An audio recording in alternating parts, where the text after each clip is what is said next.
Muchas personas quieren saber qué aporta la biopsia líquida en España, en qué consiste y para qué sirve. Pero también les interesa la inmunoncología, que ha demostrado muchos beneficios para tratar cánceres como el de piel, riñón y pulmón. Hoy nos acompaña un especialista, el doctor Javier Román, director médico asistencial del Instituto Oncológico Baselga de Madrid y que además dirige la unidad de oncología médica del Hospital Ruber Internacional. Enseguida entramos en estos temas de trepidante actualidad. Bueno, pues la verdad es que muy buenos días a todos ustedes. Son de trepidante actualidad porque estamos en plena transformación de los conceptos básicos de la oncología. Ustedes percibirán que, si se fijan, antes hablábamos siempre de los problemas cardiovasculares. Hoy está mucho más de moda, y está de moda porque es una necesidad de la sociedad, entrar en los temas de la oncología, porque es la oncología y las innovaciones en el ámbito de la oncología lo que nos lleva de cabeza para poder tratarles a todos ustedes, porque 1 de cada 3, lo siento mucho decirle, va a tener un cáncer a lo largo de su vida. Y he dicho 1 de cada 3, uno mira a su alrededor y dice, bueno, ¿quién va a ser? La estadística no es así, la estadística es varia, puede haber 20 y 19 que no lo tengan, pero al final, a la hora de sumar, es 1 de cada 3. Bueno, doctor Román, muy buenos días. Buenos días, ¿qué tal? Muy bien, ¿dónde nació usted? Yo en Guadalajara, España. Anda. Yo siempre digo lo de España. Es que aquí también hay otra importante. Claro. Bueno, sobre todo en Guadalajara hay un hospital muy interesante, que con muy buenos especialistas, está muy cerca de Madrid. Hay muchos que viven aquí, pero les gustaría trabajar en Madrid, o sea, hay esa Sin duda. corriente de doble flujo. Bueno, dígame, a mí me gustaría saber, se ha utilizado la palabra Baselga y se ha hablado del Ruber Internacional, del Grupo Quirón Salud, y se ha hablado de que usted está trabajando como director en esa unidad en Madrid. ¿Cómo se conjuga todo eso? Bueno, el Grupo Quirón Salud, como sabes, es el grupo privado hospitalario más importante de España en este momento, y el Instituto Oncológico Baselga, que lo fundó el profesor Baselga en Barcelona hace ya unos años, es posiblemente el grupo privado de atención a los pacientes oncológicos pues, más importante de España. Y en este momento hay un acuerdo entre estas dos organizaciones para que el Instituto Oncológico Baselga gestione la oncología en el Hospital Quirón de Barcelona, en el Hospital Ruber Internacional y en el Complejo Ruber Juan Bravo de Madrid. Por lo tanto, digamos que participamos conjuntamente en la atención de los pacientes oncológicos en Barcelona y Madrid. ¿Y logran ustedes tener directivas y tratamientos comunes o protocolos de trabajo o ensayos clínicos iguales? Sí, realmente la oncología es una disciplina fuertemente protocolizada, a pesar de que los avances son incesantes. Y realmente yo creo que en los grupos en los que se trata de hacer una oncología de excelencia, las reglas de juego son claras y las normas para aplicar también. En el ranking del grupo hablan del doctor Baselga y a veces me preguntan por el doctor Tabernero, en otras ocasiones me preguntan por el doctor Cortés y últimamente por usted, ¿no? ¿Es ese un poco el ranking que tienen o es por la distribución? Yo desde luego me salgo del ranking porque hemos hablado de los galácticos, ¿no? Y por lo tanto, no, yo jugaría en otra liga, ¿no? Efectivamente, el doctor Baselga, el doctor Tabernero y el doctor Cortés son los máximos impulsores de nuestro grupo, son líderes de opinión a nivel internacional, son grandes investigadores y grandes clínicos y son realmente el alma mater de nuestro grupo. O sea, usted juega en la Liga de la Humildad, ellos juegan en la liga, en otra liga, pero... Porque... No, todos somos humildes, todos intentamos añadir valor al proyecto, que es sumamente interesante. ¿Y por qué es diferente el instituto? ¿Qué es lo diferente? Bueno, yo creo que lo que caracteriza a nuestro grupo es que podemos aplicar los grandes avances de la investigación, porque muchos de esos avances vienen impulsados por estas personas de las que hemos hablado y somos capaces de trasladarlos en tiempo real a nuestros pacientes, eso sí, intentando que la asistencia sanitaria sea de alta calidad.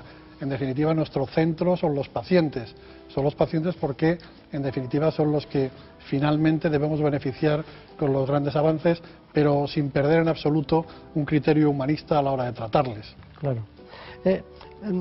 Yo he dicho que se hablaba más del cáncer, pero la pregunta sería, parece mucho más frecuente el cáncer. ¿Se habla más porque es más frecuente? ¿Se habla más porque estamos investigando más? ¿Por qué es así? Bueno, es cierto que el cáncer es más frecuente, pero eso tiene explicación. Es decir, es más frecuente, es una enfermedad seria, aparentemente, en algunos casos sí, en otros no, en cualquier caso amenazante para muchas personas y por lo tanto preocupante. Lo que ocurre es que hay algunas causas que permiten explicar por qué el cáncer es tan frecuente o más frecuente. Primero porque realmente la población española vive más y envejece más. Y el cáncer es una enfermedad, un grupo de enfermedades que afecta fundamentalmente a las personas, pues pongamos por encima de los 50 años, ¿no? Independientemente de que pueda afectar a cualquier edad, pero crece exponencialmente a partir de esa edad. Pero por otra parte, cada vez somos capaces de diagnosticar el cáncer antes. Hay programas de detección precoz muy interesantes que hace que nos adelantemos en la historia natural de esta enfermedad y por lo tanto aumenta también el número de estas patologías. Sin embargo, hay algunas amenazas crecientes, mientras que otras clásicas van decreciendo. Por ejemplo, el tabaquismo, afortunadamente, cada vez juega un papel menor, aunque todavía importantísimo en nuestra sociedad. Pero tenemos una amenaza muy importante, que es la obesidad. La obesidad es una de las causas que en este momento soportan el diagnóstico del cáncer o son causa importante de él en casi un 15% a nivel mundial, que es obviamente una enfermedad del primer mundo, una epidemia, y ahí sí que tenemos un grave problema, ¿no? De tal forma que, es verdad, aumenta el número global porque aumenta la detección precoz, porque la gente vive más, porque la mortalidad es menor. Es decir, somos capaces de hacer que nuestros pacientes vivan más. Pero nuestras amenazas crecientes, la obesidad en primer punto y otra disminuyendo, pero que hay que vigilarlas. Por ejemplo, el tabaquismo. Bueno, me va a obligar usted a estudiar en el futuro obesidad y cáncer, ese binomio. Lo vamos a estudiar, lo vamos a estudiar. Pero yo si tuviera que organizar un trabajo científico, ¿no? O tuviera que organizar en este momento una cátedra, le llamaría de oncología de precisión. ¿Qué es la oncología de precisión? Bueno, yo creo que es la evolución clara y de futuro y ya de presente de la oncología tradicional. La oncología de precisión se basa en intentar generar diagnósticos cada vez más precisos, conocer los mecanismos íntimos del cáncer, de los diferentes cánceres, de una forma mucho más precisa, para que los tratamientos sean personalizados, dirigidos, hechos a medida, para evitar, entre otras cosas, los efectos colaterales de tratamientos mucho más inespecíficos, ¿no? Esa es la oncología de precisión, la que se basa en desentrañar las características íntimas de la enfermedad y aplicarles un remedio súper selectivo. Doctor Javier Román, dígame la verdad. Bueno, yo supongo que hasta ahora me ha dicho la verdad porque está basada en datos científicos. La nariz la sigo teniendo del mismo tamaño. ¿En qué proporción se cura el cáncer? Y sobre todo, ¿cuál es el que más se cura? ¿Cuál es el que tiene más dificultades? Brevemente, por favor. Bueno, en realidad el cáncer cada vez se cura más, eso es verdad, pero es más verdad para unos tumores que para otros. Lo que es cierto es que si tomamos una forma de medir la curación o por lo menos la evolución de esta enfermedad, en este momento más de la mitad de nuestros pacientes, una vez que se diagnostican, viven más de 5 años. Esto es un avance claro, discreto, pequeño, pero constante a lo largo de los años, y por lo tanto en este momento sí que podemos decir claramente que del cáncer se curan más pacientes que no se curan. Eso ya claramente es un avance. Es verdad que algunas patologías, como el cáncer de mama o el cáncer de colon o los linfomas, son mucho más vulnerables a nuestros nuevos tratamientos, son más sensibles también a hacer un diagnóstico más precoz, a prevenirlos, pero globalmente es verdad, el cáncer se cura más. ¿Y cuál es diríamos, la oveja negra? Hombre, yo creo que sigue siendo la oveja negra a nivel de mortalidad el cáncer de pulmón, clarísimamente relacionado con el tabaco, también con la contaminación ambiental y también con algunas sustancias en el ámbito profesional, pero por encima de todo el tabaco, y es nuestro gran killer. Yo creía que me iba a decir el de páncreas, pero bueno. Mire, el problema es que el cáncer de páncreas es un tumor mucho menos frecuente. Efectivamente, es un tumor mucho más difícil de tratar, a pesar de que también hay nuevas terapias, pero efectivamente en volumen, afectando poblacionalmente a más gente, sin duda el cáncer de pulmón y el cáncer colorectal van a la cabeza de nuestras pesadillas. Está bien. Bueno, nosotros hemos trabajado lo de la oncología de precisión, que no sé por qué le llamamos ahora la oncología de precisión, porque ¿qué pasa? Que no éramos precisos antes, éramos precisos en la medida en que podíamos tener la precisión diagnóstica, pero es que ahora somos precisos en la medida en que tenemos terapéuticas que van directamente a puntos determinados donde se le puede hacer daño real al cáncer. Eso traducido estamos hablando de enzimas, de reacciones enzimáticas, de mecanismos liberadores y transmisores de patología, y por eso se habla de precisión, ¿no? Es verdad, o sea, la oncología también pasaba con las escopetas, ¿no? Se va haciendo más precisa porque antes teníamos una serie de fármacos que dañaban a las células en general, de tal forma que, claro, hacían daño a las células del tumor, pero sin duda hacían daño también al resto, a muchas. Y lo mismo ocurría con otras técnicas para tratar el cáncer, ¿no? Por ejemplo, la radioterapia, ¿no? Las antiguas bombas de cobalto eran muy poco selectivas, ¿no? En este momento, la alta tecnología en radioterapia permite prácticamente delinear el tumor y hacerle daño de una forma mucho más selectiva. Por lo tanto, sí, aspiramos a ser precisos, pero sobre todo para hacer daño a quien hay que hacérselo. Está bien, está bien. Bueno, vamos a ver precisamente este informe que, bueno, con la presencia del doctor Javier Román, ya saben ustedes, del Grupo Quirón Salud, Hospital Ruber Internacional de Madrid.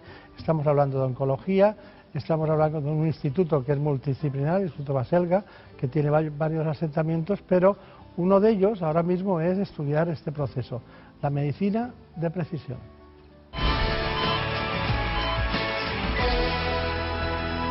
La oncología de precisión permite tener una fotografía completa de la evolución del tumor y de su comportamiento. Se basa en el diagnóstico preciso de las características moleculares y genéticas del tumor para diseñar un tratamiento personalizado que ataque con precisión las peculiaridades del tumor. El objetivo de este tratamiento es que sea más eficaz y con menos efectos secundarios no deseados. Además, tiene múltiples beneficios.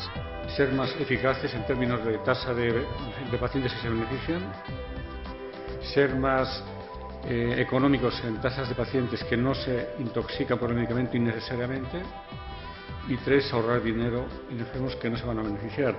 A diferencia de la oncología tradicional, donde los tratamientos convencionales atacaban a todas las células, en la oncología de precisión se persigue atacar selectivamente a las células tumorales para evitar así dañar a las células que no están afectadas. Y es que gracias a los tratamientos personalizados aumentan las posibilidades para diagnosticar y tratar el cáncer. Bueno, que aquí hacemos las cosas bien. Ana Villalta, buenos días. Hola, muy buenos días. Bueno, después de haber matizado la oncología de precisión, vamos con la actualidad. ¿Le parece bien, a un momento, las últimas noticias y luego seguimos con usted? Perfecto, gracias. Gracias. Les hablamos hoy sobre la esclerosis lateral amiotrófica, más conocida como ELA. El doctor Jesús Esteban estuvo en nuestro programa hace unas semanas para hablarnos de la situación actual que vive esta enfermedad y hacia dónde avanza la investigación. Estas fueron sus conclusiones. Y la verdad es que estamos en un punto que, sin llegar a ese extremo, pero sí que estamos conociendo muy bien los mecanismos de la enfermedad, y en este caso yo creo que sí vamos a tener mucha más capacidad en los próximos años de tener moléculas o medidas que sean realmente modificadas del curso de la enfermedad de una manera al menos visible, digamos, porque las medidas que tenemos hasta ahora, aunque lo son y han sido medidas y lo son, pero realmente individualmente son poco visibles, y luego hay que seguir trabajando mucho en sacar rendimiento a lo que cada uno tiene mientras lo tenga, porque es verdad que hay que seguir viviendo, que es otra cosa que hay que explicar. Está bien, ¿no? Eso de recuperar lo que dicen los expertos aquí cuando vienen, ¿no? Sí, por Porque supuesto, son siempre claros, dicen cosas concisos, concretos. Ahora vamos a seguir con lo nuestro, que es la oncología. El doctor Javier Román, ya saben ustedes, trabaja como director médico asistencial. Me ha hecho gracia la palabra asistencial, es decir, no es un director médico que no ve pacientes, sino que ve pacientes, ¿no? Lo veo. Por eso se ha puesto aquí asistencial. Es que tenemos otro director médico científico en Madrid, que es el doctor Cortés, y que tiene una misión completamente diferente, muy importante, puesto que él es un gran impulsor de la investigación y un líder de opinión, y esa es una faceta también muy importante en la oncología. Y que está más metido en la parte de ensayos clínicos, de estudios, de trabajos. También es un magnífico clínico, pero independientemente de eso, es verdad que tiene una dedicación prioritaria a la investigación. Hace poco, hablando de este asunto, fue ESMO 2017. ¿Qué es ESMO 2017? Bueno, es el Congreso Europeo es el Congreso de la Sociedad Europea de Oncología Médica, que se celebra una vez al año y que en esta ocasión se celebró en Madrid. Asistimos 23.000 oncólogos de todo el mundo, y es donde, bueno, pues se presentan las principales novedades en el periodo anual entre congresos. Ahí estuvimos nosotros y, bueno, nosotros también tenemos nuestra visión de cada cosa, no es lejana, es próxima, pero es la interpretación que hicimos. Cerca de 23.000 especialistas de más de 130 países se han dado cita en el Congreso de la Sociedad Europea de Oncología Médica celebrado en Madrid. Durante la presentación de ESMO 2017, los expertos hicieron un repaso del cáncer en cifras, que auguran un descenso de la incidencia a partir de 2025. A partir de esta fecha probablemente el número de tumores empezará a bajar lentamente.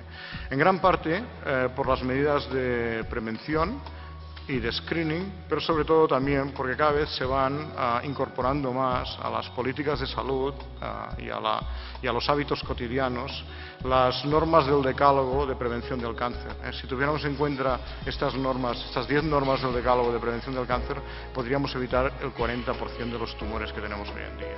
Un congreso en el que la oncología española ha tenido un gran protagonismo. El número de abstracts originales, es decir, estudios de investigación españoles que se presentan en este simposio, asciende nada menos que a 150. Y en el ranking de los 130 países que participan en esta reunión, España ocupa en número de presentaciones el segundo lugar. ESMO 2017 ha servido para abordar las últimas novedades en el diagnóstico y tratamiento en diversos tipos de cáncer. Cáncer de pulmón, melanoma, cáncer renal y cáncer de vejiga urinaria y cáncer de mama son las áreas donde realmente van a tener un impacto más en el día a día del tratamiento de los pacientes. Además, se han presentado los resultados de estudios que pueden cambiar la práctica clínica en varios tumores muy prevalentes. Se va a discutir en una plenaria pues la magnitud del beneficio de hacer tratamiento con inmunoterapia después de quimiorradio en cáncer de pulmón localmente avanzado, que desde un punto de vista teórico es un entorno potencialmente curativo, aunque la realidad es que solo un 25% hoy en día se cura.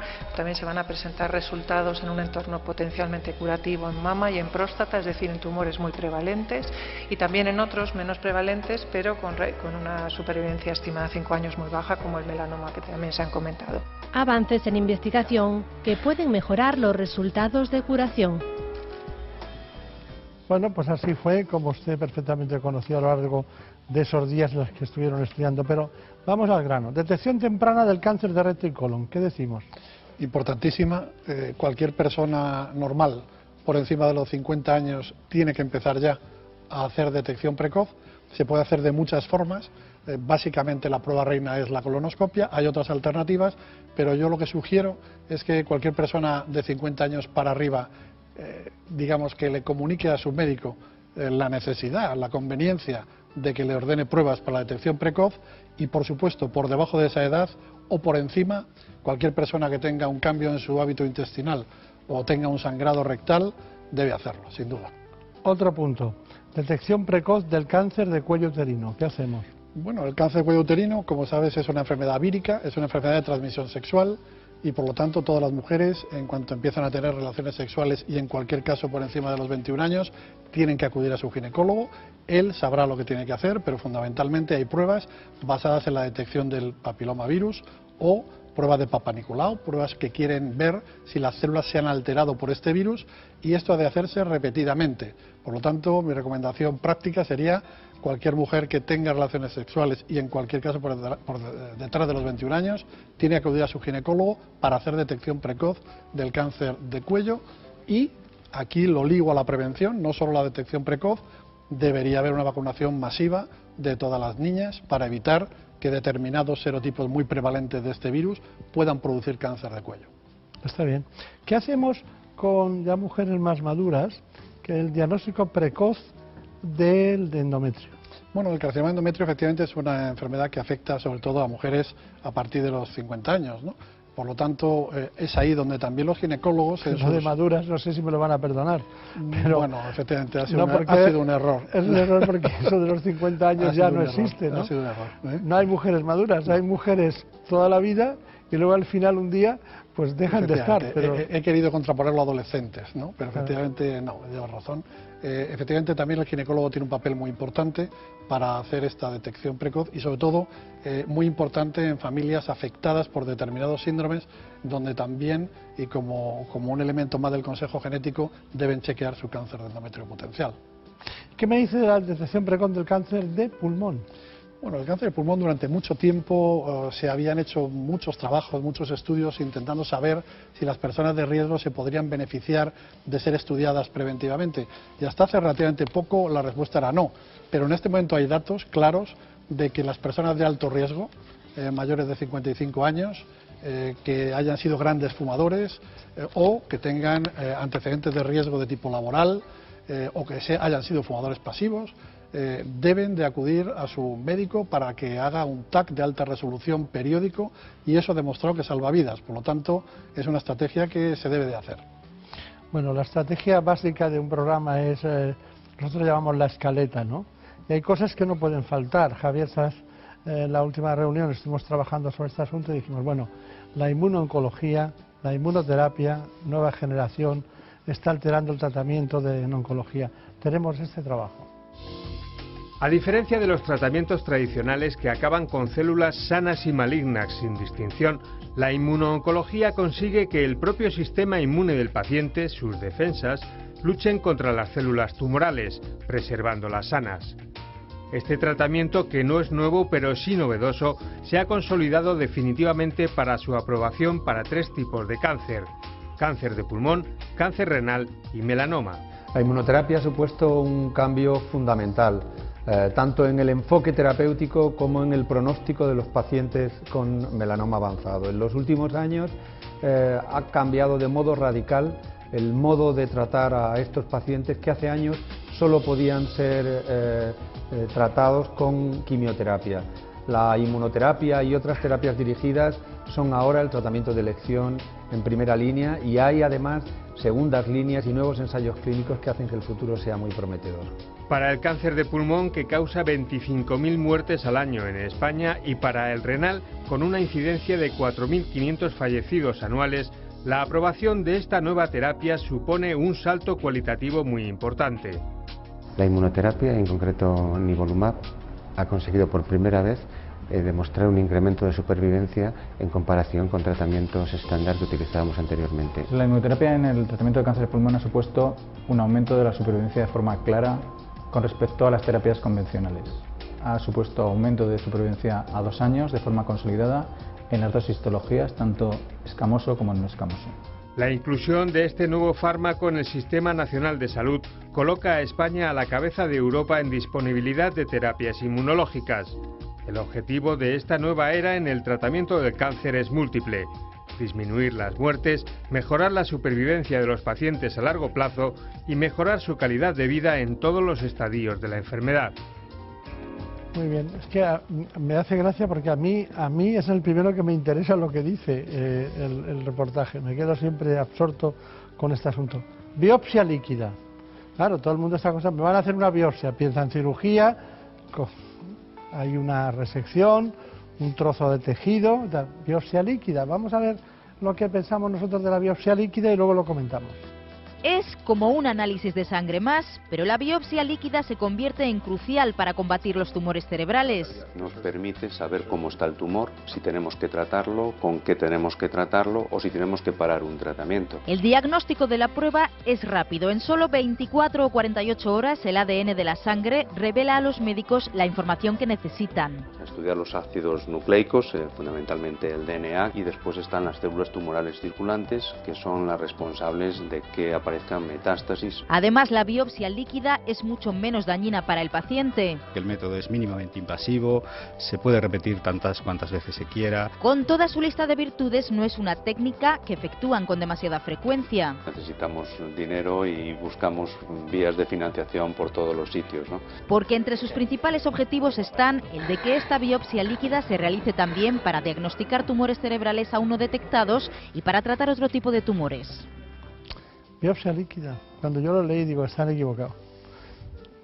¿Qué le parece? Bueno, yo creo que es una de las ideas pues, más elegantes que se han podido tener, ¿no? en cuanto a la detección. Está bien eso de una idea elegante. Y realmente ya es una realidad, pero el futuro va a ser tremendo, porque de lo que se trata es de intentar capturar en la sangre fragmentos del DNA o de moléculas desprendidas por el propio tumor, y no hace falta acercarte a él, y mucho menos cuando está en situaciones en localizaciones delicadas, ¿no?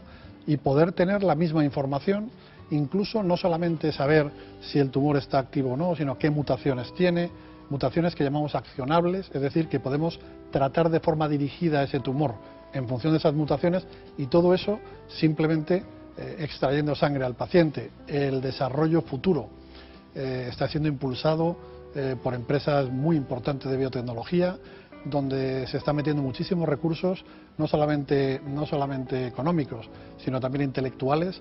Es cierto que el profesor Baselga está impulsando en Estados Unidos un proyecto que pretende, a través de la biopsia líquida, detectar, hacer un mapa genético de sus mutaciones de prácticamente todos los tumores, con una inversión enorme, pero va a facilitar la vida de los pacientes y el diagnóstico para todos, sin duda. Está bien. Bueno, me queda una cosa, un asunto muy importante para mí, que es, la gente dice, bueno, yo quiero saber lo que puedo tener. ¿Qué son las plataformas de diagnóstico molecular? Brevemente, por favor. Sí. Bueno, en realidad, las plataformas de diagnóstico molecular lo que pretenden, aplicadas a un determinado tumor, es conocer íntimamente todas las características diferenciales que tiene, porque efectivamente aquí cuando hablamos de cáncer no hablamos de una entidad, son muchas cosas diferentes y dentro de la misma localización características tan distintas que pueden condicionar elegir uno u otro tratamiento. De tal forma que una plataforma molecular lo que hace es eso, descender a la molécula dentro del DNA del tumor. Por lo tanto, es desmigar perfectamente el tumor y decir finalmente, este es su carnet de identidad. Y a partir de estas características vamos a tratarlo de forma selectiva, ¿no?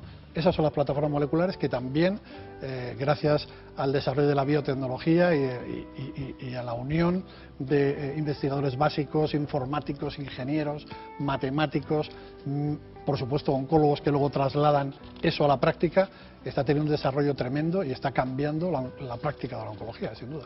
Doctor Román, finalmente, una conclusión, brevemente. Bien, yo les diría que desde mi punto de vista, y es el que comparto con nuestro instituto, el Instituto Oncológico de Baselga, y desde nuestros hospitales del Grupo Quirón donde trabajamos, la idea es clara. Tenemos que ayudar a disminuir la mortalidad del cáncer impulsando la prevención, el diagnóstico precoz y trabajando desde el punto de vista de la investigación y trasladando esta investigación a nuestros pacientes para que puedan beneficiarse de los mejores tratamientos y en algún día poder decir que, bueno, pues que el cáncer es como la tuberculosis en el primer mundo o como el HIV en el momento actual, que ha cambiado completamente desde hace 30 años. En definitiva, que podamos traer muy buenas noticias a nuestros pacientes, que al final es lo que nos interesa. Está muy bien. Bueno, pues muchas gracias por haber venido y sobre todo muchos recuerdos a sus compañeros de Quirón Salud, concretamente en el Rubén Internacional. Muchísimas gracias. Gracias. ¿Era la primera vez que estaba en una televisión? No he estado muchas veces, no. Lo hace muy bien. Muchas gracias. Se puede quedar aquí para siempre. Si me invitas, encantado. No, porque a veces decir las cosas claras, pero con rapidez, nos estimulan a poder introducir más contenido. Muchas gracias. Muchas gracias. A todos ustedes les quería indicar algo, que no hemos abandonado la cirugía, ni la quimioterapia, ni la radioterapia, no hemos abandonado, pero estamos en otra era, en la era de la medicina y la oncología de precisión, que es un salto más en el que en estos programas en los últimos tiempos queremos avanzar conjuntamente con los especialistas para que ustedes tengan las últimas novedades, porque esto sí que es la gran esperanza en el tratamiento del cáncer. Muchas gracias.